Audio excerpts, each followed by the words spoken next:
Oke, hai. Balik lagi sama aku, Nila Acara Dewi, di channel YouTube ini.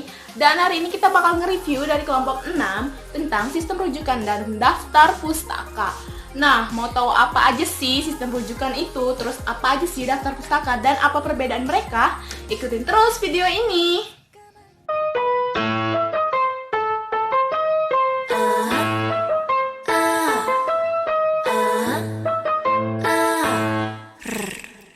Oke, jadi yang pertama ada rujukan. Nah, menurut Kamus Besar Bahasa Indonesia, rujukan adalah sesuatu yang diberikan oleh pemberi informasi untuk menyokong atau mendukung pernyataan dengan tegas yang diwujudkan dalam bentuk nilai, bukti-bukti, dan kredibilitas.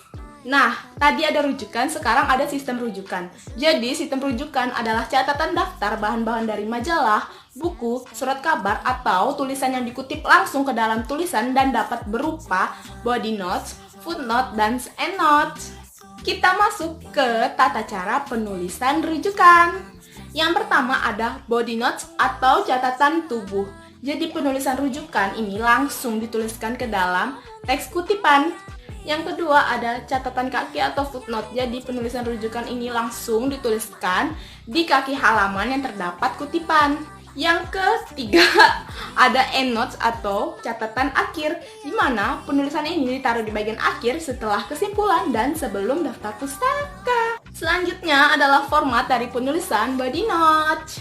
Yang pertama, dapat ditulis di bagian awal, tengah, maupun akhir dari teks kutipan. Yang kedua, rujukan ditulis di dalam kurung.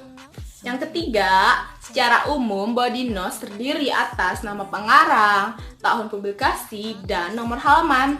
Ini adalah format penulisan dari body note.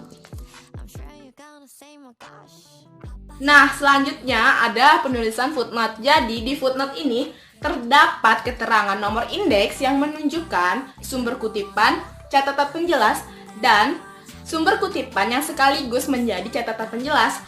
Ini merupakan contoh dari penulisan footnote dengan satu pengarang dan 2 hingga 3 pengarang. Nah, ini adalah catatan footnote dengan lebih dari 3 pengarang dan bersumber dari majalah. Selanjutnya ada footnote dari buku terjemahan dan dari jurnal atau makalah.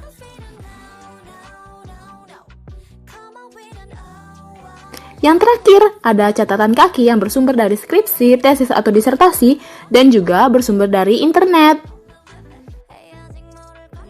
Selanjutnya kita akan bahas dari penulisan catatan akhir atau endnotes. Nah, di endnotes ini kurang lebih sama dengan penulisan dengan footnote, tetapi letak yang berbeda di mana endnotes diletakkan di akhir suatu karya, sedangkan footnote diletakkan pada bagian kaki halaman yang terdapat dalam kutipan.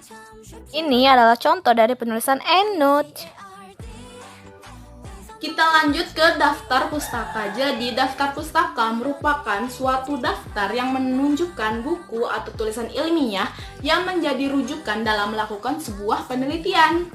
Adapun manfaat dan tujuan dari daftar pustaka yang pertama adalah sebagai ucapan terima kasih penulis kepada penyumbang data penelitian. Yang kedua, membantu pembaca dalam mencari detail topik terkait penulisan karya. Yang ketiga, sebagai penunjuk pelacak kebenaran data yang dipakai. Yang keempat, sebagai bukti bahwa dalam penulisan karya tulis ini tidak asal-asalan, melainkan menggunakan data atau referensi-referensi yang ada dan dapat dipertanggungjawabkan kebenarannya. Dan yang kelima, memenuhi etika penulisan.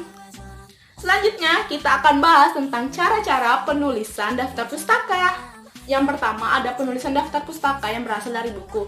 Jadi untuk penulisan yang dari buku ini ada tata cara penulisannya. Yang pertama ada nama pengarang buku, yang kedua tahun terbit buku, yang ketiga judul buku, yang keempat adalah tempat di mana buku ini diterbitkan, dan yang kelima adalah nama penerbitnya.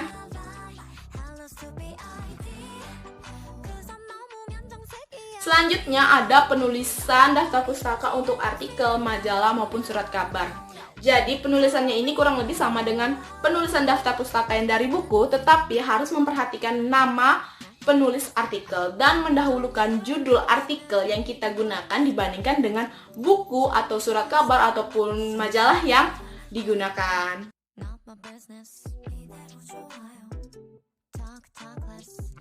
Selanjutnya ada penulisan daftar pustaka yang tidak berasal dari internet. Jadi yang pertama harus kita perhatikan adalah nama penulis. Yang kedua, itu tahun penayangannya. Yang ketiga, judul yang kita tuliskan dengan tanda kutip. Yang keempat, URL yang kita akses. Dan yang kelima adalah waktu kapan kita mengakses situs tersebut.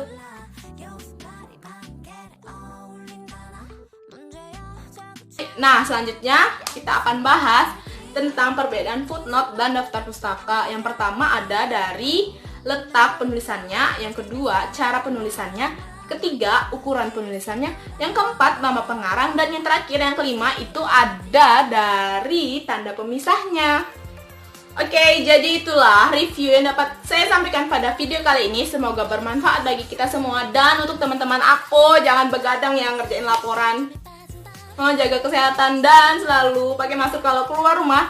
Dan stay healthy and stay at home. Bye!